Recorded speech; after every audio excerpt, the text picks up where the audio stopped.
It is midday. Good day to you, ladies and gentlemen. You are watching the Bilingual Newscast. Let's begin right here in the French language as usual with Sylvestre Zangao. Bon après-midi à vous. Good day to you. Mesdames, messieurs, bonjour à toutes et à tous. Bienvenue à cette édition de Journal Bilingue sur Equinox Télévision.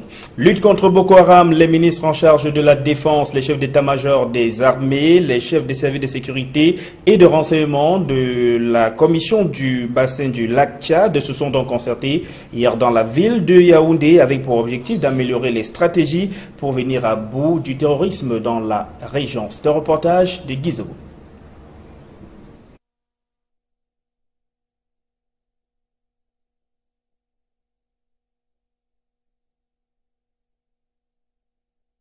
Il s'agissait en effet des chefs d'état-major, des chefs de sécurité et de renseignement ainsi que des ministres de la défense de cette région de l'Afrique qui se concertaient sur les stratégies, l'amélioration des stratégies de lutte contre le terrorisme dans la zone. C'est un reportage de Guizogo.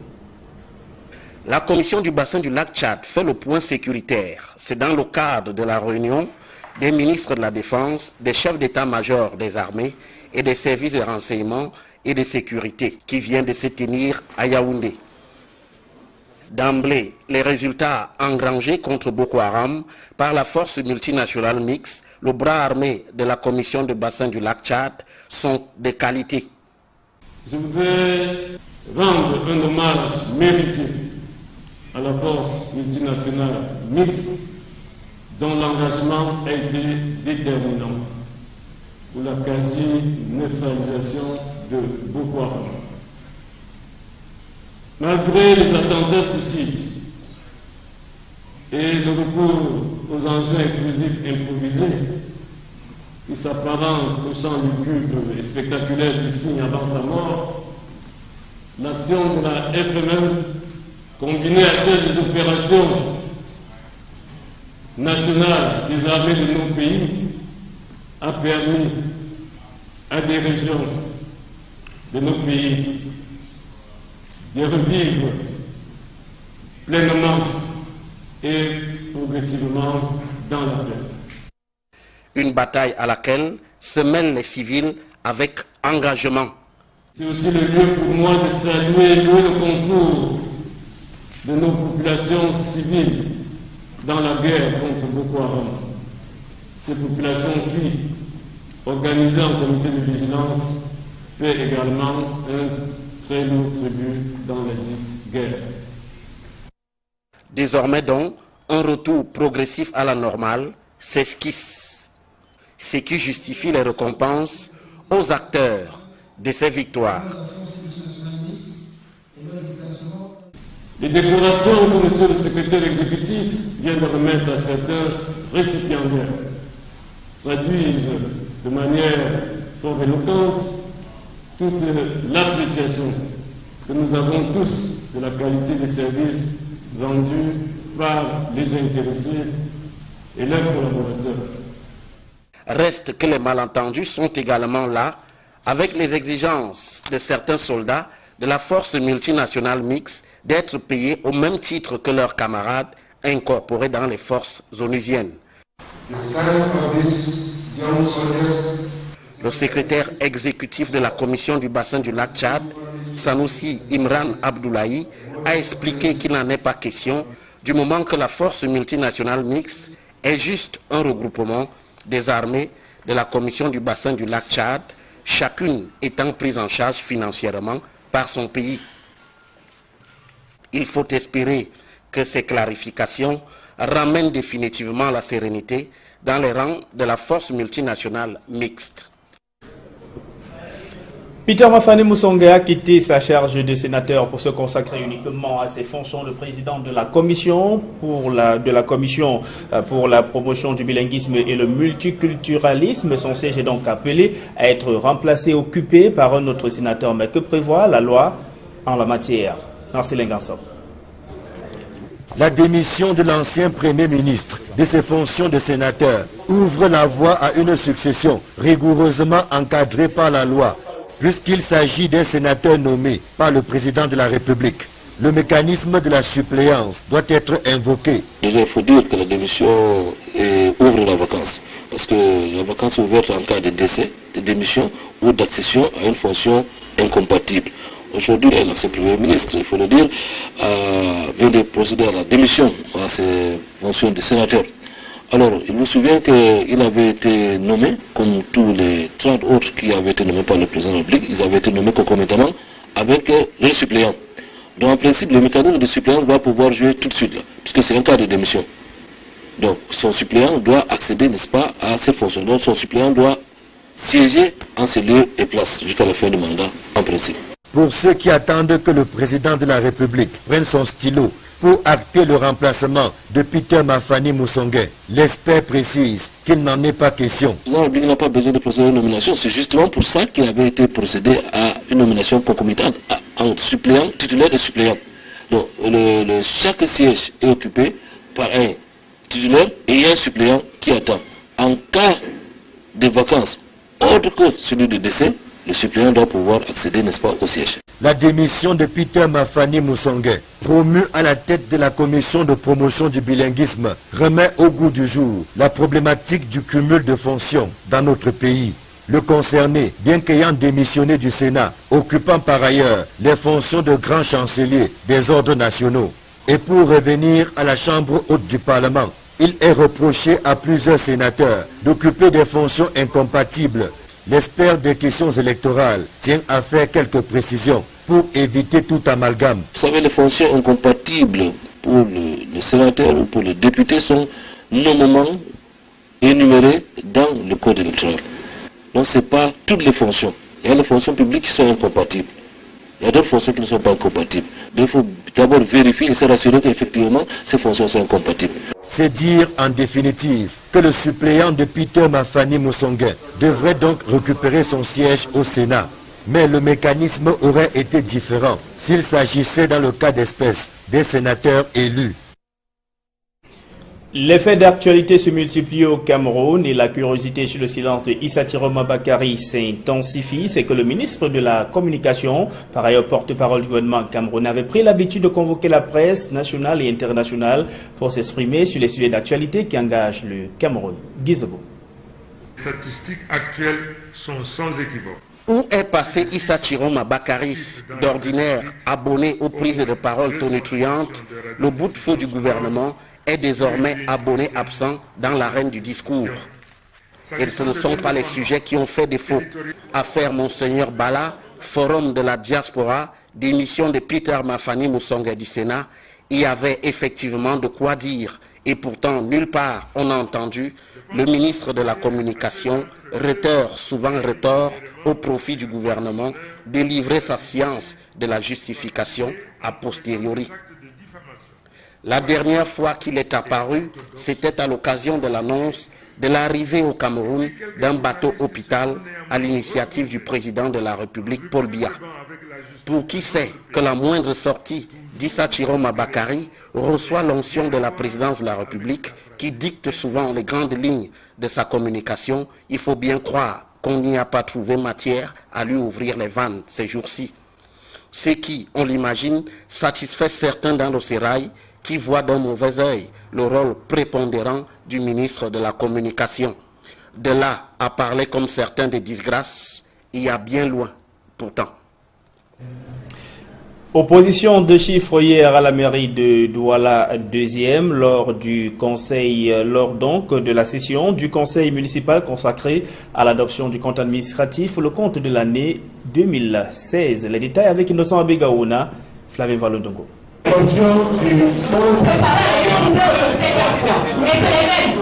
Le processus d'adoption du compte administratif de la commune de Douala 2e ne s'est pas fait sans éclat de voix. Monsieur le Président, le compte de 2008, je sais que vous avez toujours en tête. Et rappelez-vous de 2002, je n'étais pas maire. Il y a eu quoi? Mais c'est pas possible. Nous n'avons plus à sortir les documents ici. Vous avez voulu les techniciens vous ont répondu. En effet, lors de la lecture des rapports des pièces comptables, les gestionnaires ne se sont pas accordés sur les chiffres pour un écart de 15 millions de francs CFA. Il est vrai effectivement qu'il y a eu quelques écarts de voix, mais toujours est-il que c'est l'ambiance du Conseil. Tout c'est relatif à la concordance des chiffres.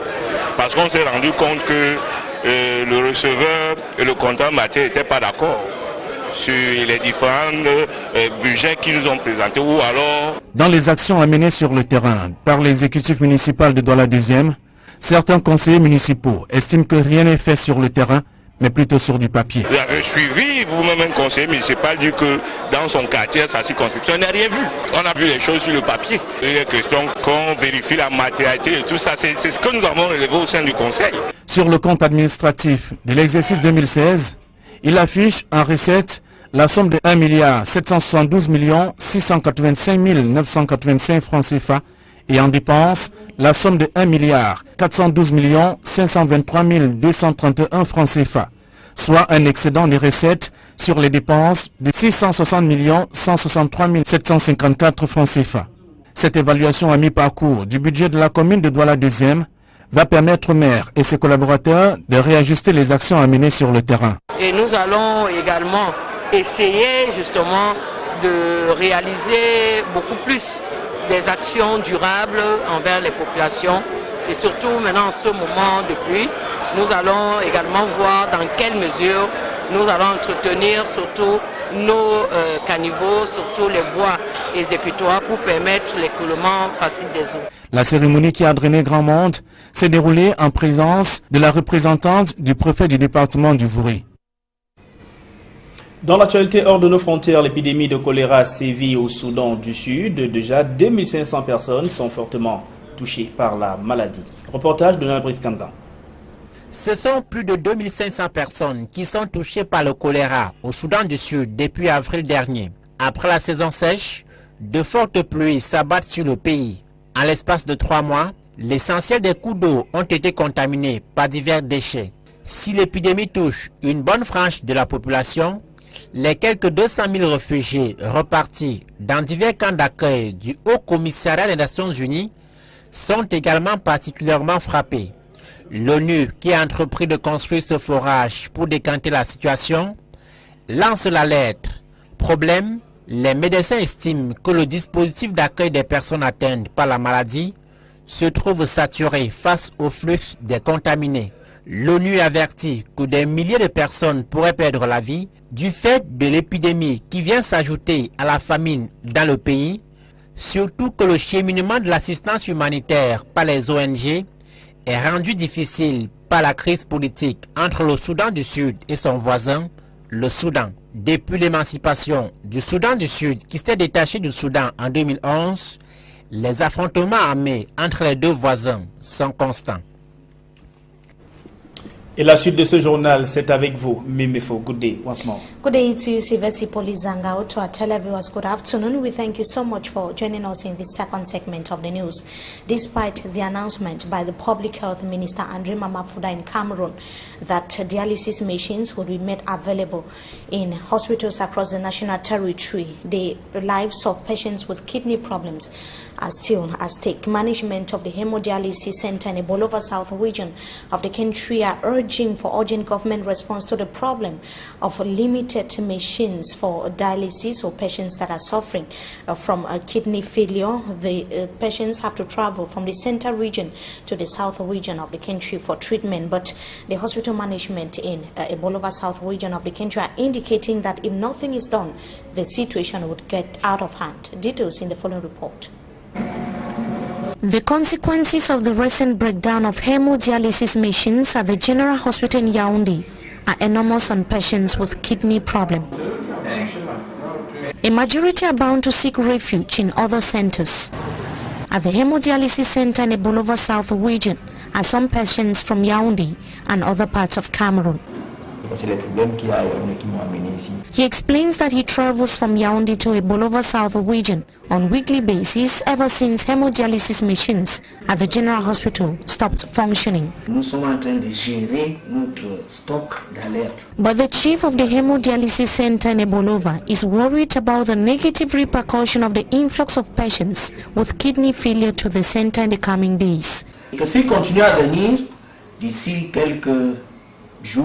He says that the health facility may soon run out of kits if a solution is not provided. Dialysis centers in Cameroon have in the past few months been hit by limited machines, which is a huge handicap to patients who have to go for dialysis sessions 3 times in 1 week. Another disturbing situation is that of a visually impaired PhD student of the University of Buea who went on rampage. Yesterday, he was orchestrating a hunger strike after he was compelled to pay tuition fees before defending his thesis. Derek Jetto was there and now tells us more.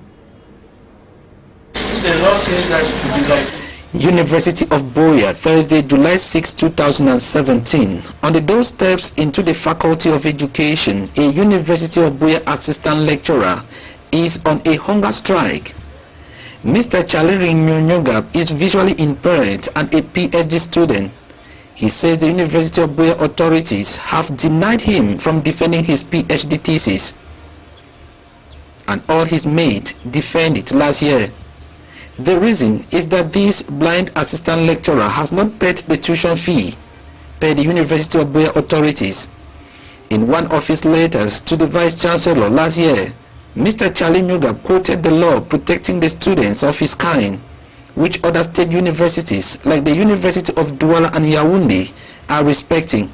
Yes, the 2010 law on the protection and welfare of persons with disabilities, if you read sections 28 and 29, the law says that the state shall provide the material and financial needs of pupils and students with disabilities. It also says the state or students and pupils with disabilities shall be granted exemption from fees, tuition fees.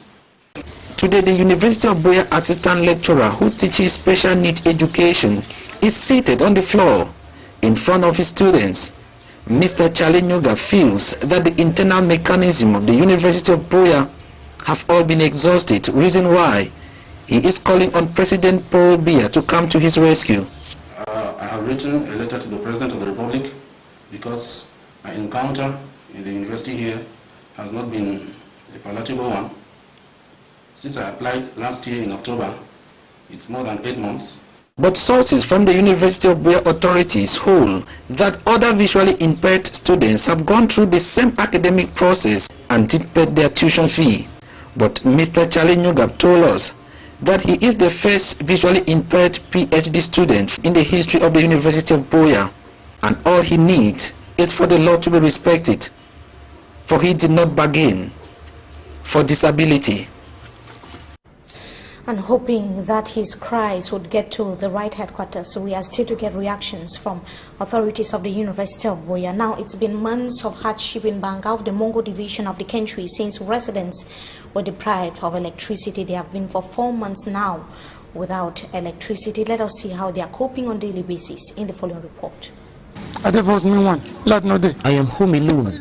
There is no electricity. We have been in the dark for 4 months now. The ordeal of a resident in Banga whose activities have been perturbed by power cut. He adds that his 2 sons face difficulties preparing for end-of-year examinations due to the absence of electricity. The impact of the problem is general, as this Mbanga resident explains. Bush lamps and artificial lights have become the only option.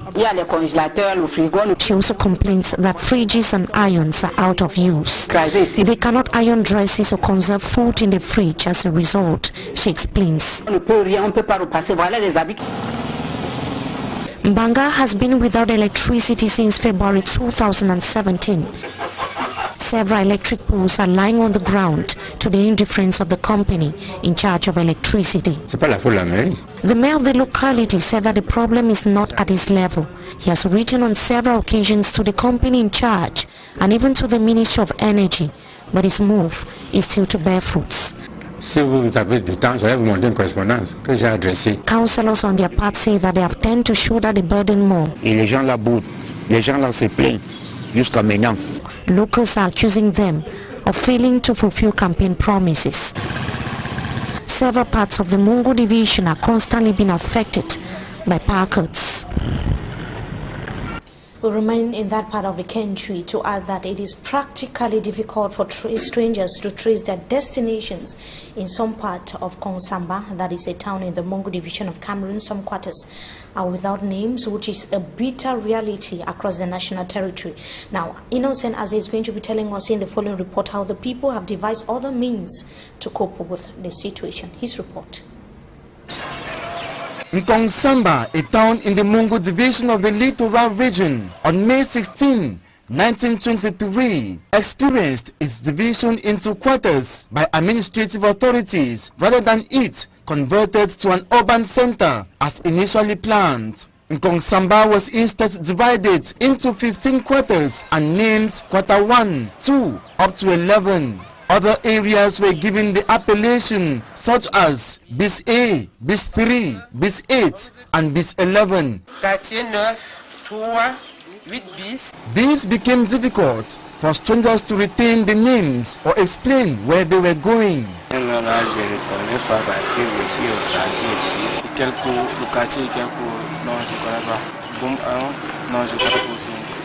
Some could retain only the names of their quarters.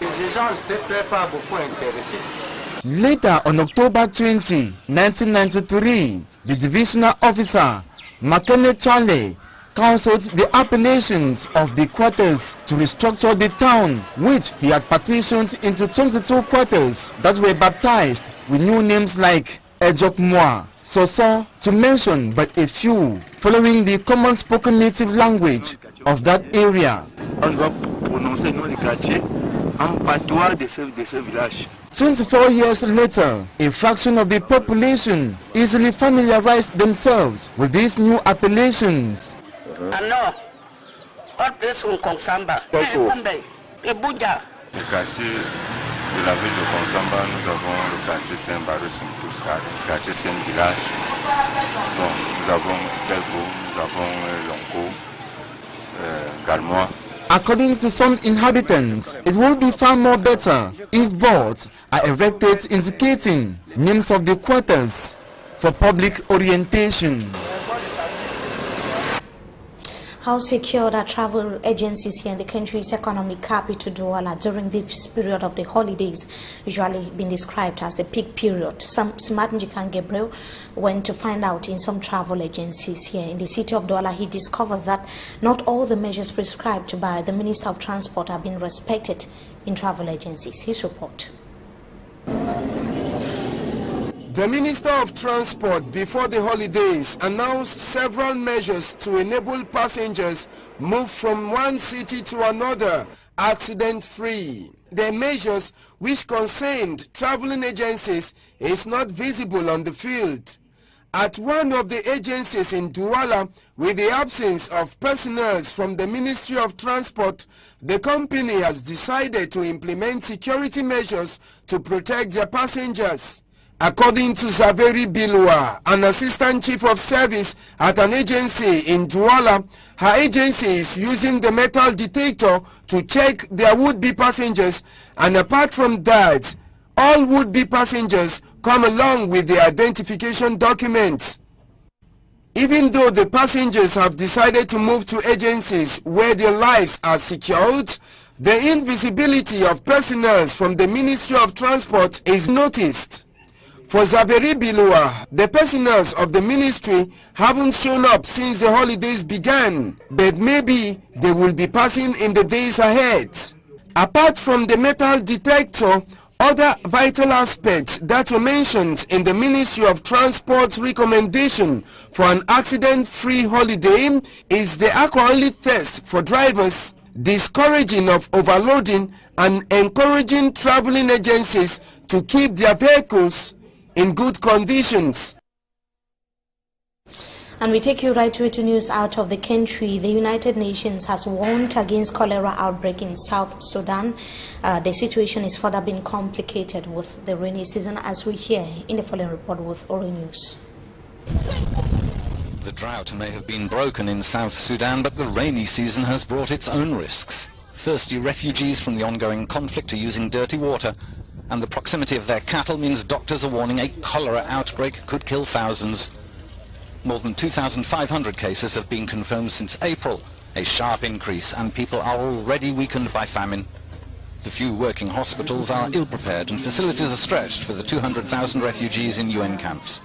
New solar-powered wells are being built, but the disease could rapidly spin out of control, and the camps already had to deal with cholera last year. In the last 12 months, the situation has hardly improved, and aid agencies note donations are down because of the political instability and continued fighting, including armed criminal gangs preying on the camps to steal what few resources they have.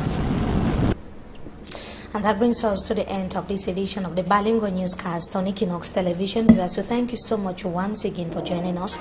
Wishing you a blessed stay in the company of our programs. Until we meet again, goodbye. Sivasi Polizanga, bon après-midi encore. Bon après-midi une nouvelle fois à vous, mesdames, messieurs. C'est ici que nous mettons un terme à cette édition de journal bilingue de la mi-journée sur Equinox Télévision.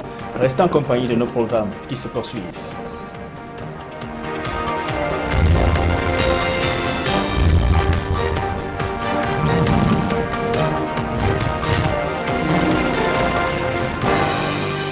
Somme de 1 milliard 412 523 231 francs CFA, soit un excédent des recettes sur les dépenses de 660 163 754 francs CFA.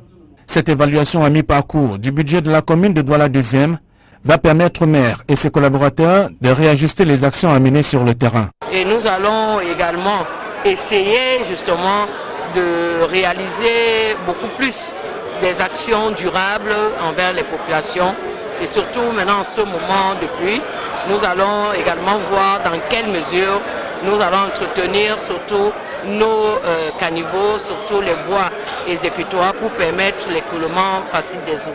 La cérémonie qui a drainé grand monde s'est déroulée en présence de la représentante du préfet du département du Vouri.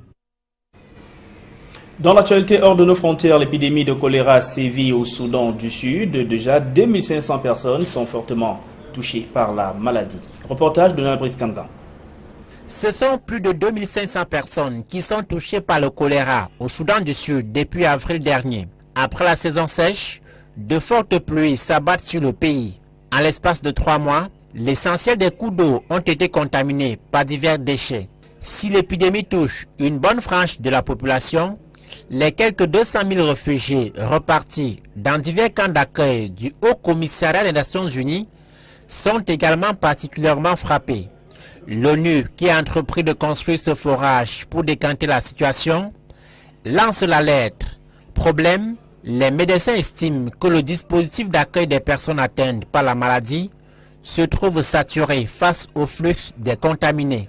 L'ONU avertit que des milliers de personnes pourraient perdre la vie du fait de l'épidémie qui vient s'ajouter à la famine dans le pays, surtout que le cheminement de l'assistance humanitaire par les ONG est rendu difficile par la crise politique entre le Soudan du Sud et son voisin, le Soudan. Depuis l'émancipation du Soudan du Sud qui s'est détaché du Soudan en 2011, les affrontements armés entre les deux voisins sont constants.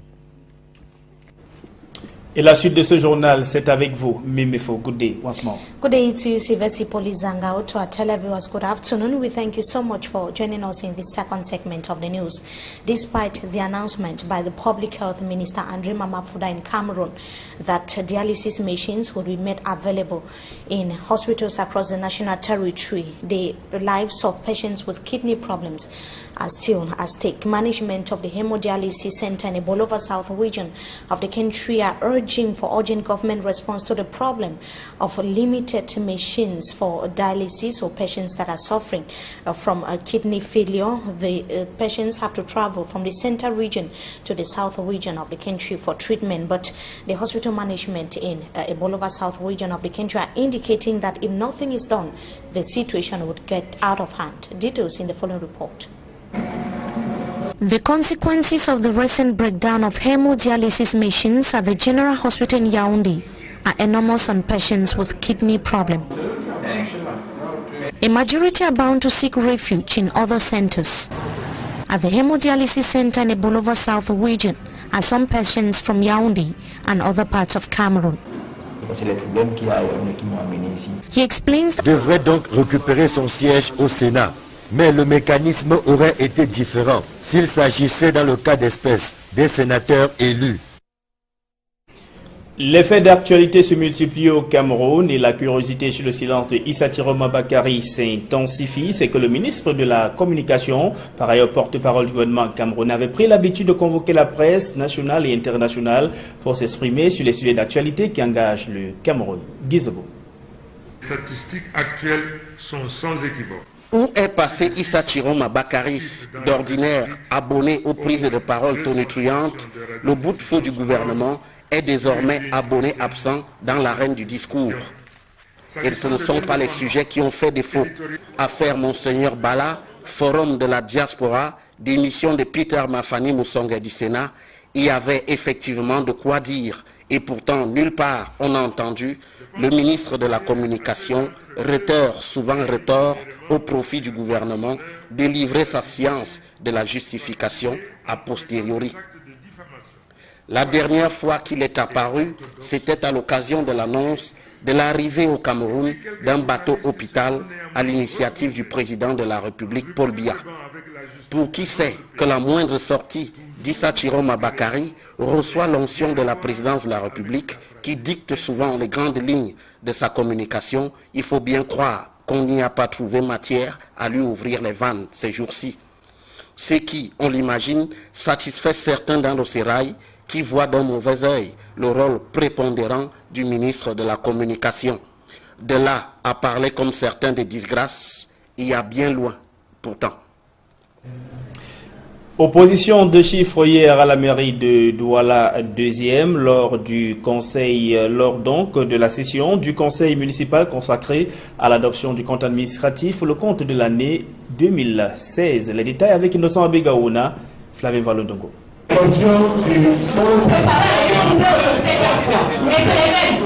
Le processus d'adoption du compte administratif de la commune de Douala 2e ne s'est pas fait sans éclat de voix. Monsieur le Président, le compte de 2008, je sais que vous avez toujours en tête. Et rappelez-vous de 2002, je n'étais pas maire. Il y a eu quoi? Mais c'est pas possible. Impossible. Nous n'avons plus envoyé les documents ici.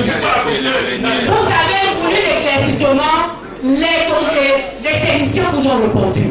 En effet, lors de la lecture des rapports des pièces comptables, les gestionnaires ne se sont pas accordés sur les chiffres pour un écart de 15 millions de francs CFA. Il est vrai effectivement qu'il y a eu quelques écarts de voix, mais toujours est-il que c'est l'ambiance du conseil. Tout c'est relatif à la concordance des chiffres. Parce qu'on s'est rendu compte que le receveur et le comptable matière n'étaient pas d'accord sur les différents budgets qu'ils nous ont présentés ou alors... Dans les actions amenées sur le terrain par l'exécutif municipal de Douala 2e, certains conseillers municipaux estiment que rien n'est fait sur le terrain, mais plutôt sur du papier. Vous avez suivi vous-même un conseiller municipal dit que dans son quartier, sa circonscription, on n'a rien vu. On a vu les choses sur le papier. Il est question qu'on vérifie la matérialité et tout ça. C'est ce que nous avons relevé au sein du conseil.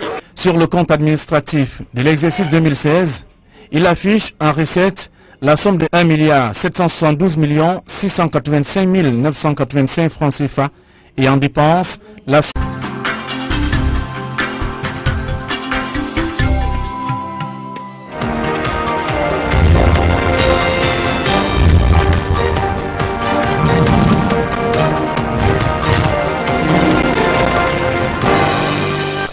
It is midday. Good day to you, ladies and gentlemen. You are watching the Balingua newscast. Let's begin right here in the French language as usual with Sylvestre Hippolyte-Zangao. Bon après-midi à vous. Good day to you. Mesdames, messieurs, bonjour à toutes et à tous. Bienvenue à cette édition de Journal Bilingue sur Equinox Télévision.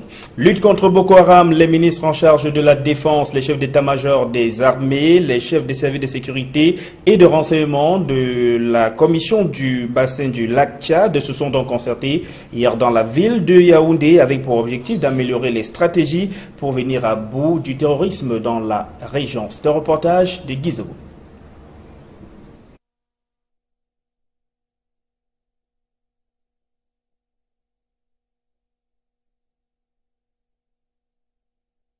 Il s'agissait en effet des chefs d'état-major, des chefs de sécurité et de renseignement ainsi que des ministres de la défense de cette région de l'Afrique qui se concertaient sur les stratégies, l'amélioration des stratégies de lutte contre le terrorisme dans la zone. C'est un reportage de Guizobo. La commission du bassin du lac Tchad fait le point sécuritaire. C'est dans le cadre de la réunion des ministres de la Défense, des chefs d'état-major des armées et des services de renseignement et de sécurité qui vient de se tenir à Yaoundé. D'emblée, les résultats engrangés contre Boko Haram par la force multinationale mixte, le bras armé de la commission du bassin du lac Tchad, sont de qualité.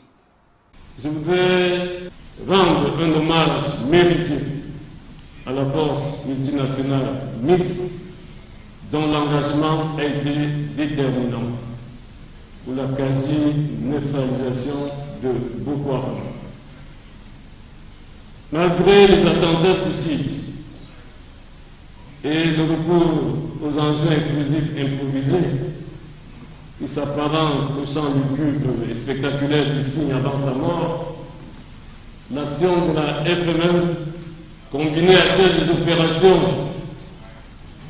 nationales des armées de nos pays, a permis à des régions de nos pays de revivre pleinement et progressivement dans la paix. Une bataille à laquelle se mêlent les civils avec engagement. C'est aussi le lieu pour moi de saluer le concours de nos populations civiles dans la guerre contre Boko Haram. Ces populations qui, organisées en comité de vigilance, paient également un très lourd tribut dans la dite guerre.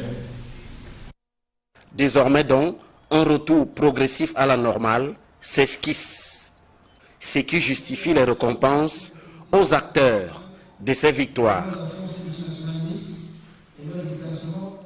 Les déclarations que M. le secrétaire exécutif vient de remettre à certains récipiendaires traduisent de manière fort éloquente toute l'appréciation que nous avons tous de la qualité des services rendus par les intéressés et leurs collaborateurs.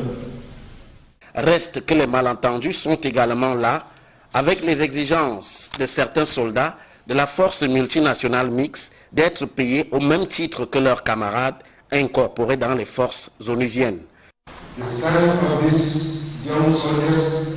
Le secrétaire exécutif de la commission du bassin du lac Tchad, Sanoussi Imran Abdoulaye, a expliqué qu'il n'en est pas question du moment que la force multinationale mixte est juste un regroupement des armées de la commission du bassin du lac Tchad, chacune étant prise en charge financièrement par son pays. Il faut espérer que ces clarifications ramènent définitivement la sérénité dans les rangs de la force multinationale mixte. Peter Mafane Musonge a quitté sa charge de sénateur pour se consacrer uniquement à ses fonctions de président de la commission pour la promotion du bilinguisme et le multiculturalisme. Son siège est donc appelé à être remplacé, occupé par un autre sénateur. Mais que prévoit la loi en la matière? Marcelin Gansop. La démission de l'ancien Premier ministre de ses fonctions de sénateur ouvre la voie à une succession rigoureusement encadrée par la loi, puisqu'il s'agit d'un sénateur nommé par le président de la République. Le mécanisme de la suppléance doit être invoqué. Déjà, il faut dire que la démission ouvre la vacance, parce que la vacance est ouverte en cas de décès, de démission ou d'accession à une fonction incompatible. Aujourd'hui, l'ancien Premier ministre, il faut le dire, vient de procéder à la démission à ses fonctions de sénateur. Alors, il vous souvient qu'il avait été nommé, comme tous les 30 autres qui avaient été nommés par le président de la République, ils avaient été nommés concomitamment avec le suppléant.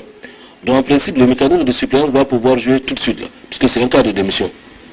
Donc, son suppléant doit accéder, n'est-ce pas, à cette fonction. Donc, son suppléant doit siéger en ces lieux et places jusqu'à la fin du mandat, en principe. Pour ceux qui attendent que le président de la République prenne son stylo pour acter le remplacement de Peter Mafane Musonge, l'expert précise qu'il n'en est pas question. Le président de la République n'a pas besoin de procéder à une nomination. C'est justement pour ça qu'il avait été procédé à une nomination concomitante entre suppléant, titulaire et suppléant. Donc chaque siège est occupé par un titulaire et un suppléant qui attend. En cas de vacances autre que celui de décès, le suppléant doit pouvoir accéder, n'est-ce pas, au siège. La démission de Peter Mafani Musonge, promu à la tête de la commission de promotion du bilinguisme, remet au goût du jour la problématique du cumul de fonctions dans notre pays. Le concerné, bien qu'ayant démissionné du Sénat, occupant par ailleurs les fonctions de grand chancelier des ordres nationaux. Et pour revenir à la Chambre haute du Parlement, il est reproché à plusieurs sénateurs d'occuper des fonctions incompatibles. L'expert des questions électorales tient à faire quelques précisions pour éviter tout amalgame. Vous savez, les fonctions incompatibles pour le sénateur ou pour le député sont nommément énumérées dans le code électoral. Donc ce n'est pas toutes les fonctions. Il y a les fonctions publiques qui sont incompatibles. Il y a d'autres fonctions qui ne sont pas incompatibles. Donc il faut d'abord vérifier et se rassurer qu'effectivement ces fonctions sont incompatibles. C'est dire en définitive que le suppléant de Peter Mafani Musonge, that he travels from Yaoundé to Ebolova South region on weekly basis ever since hemodialysis machines at the General Hospital stopped functioning. Nous sommes en train de gérer notre stock d'alerte. But the chief of the hemodialysis center in Ebolova is worried about the negative repercussion of the influx of patients with kidney failure to the center in the coming days.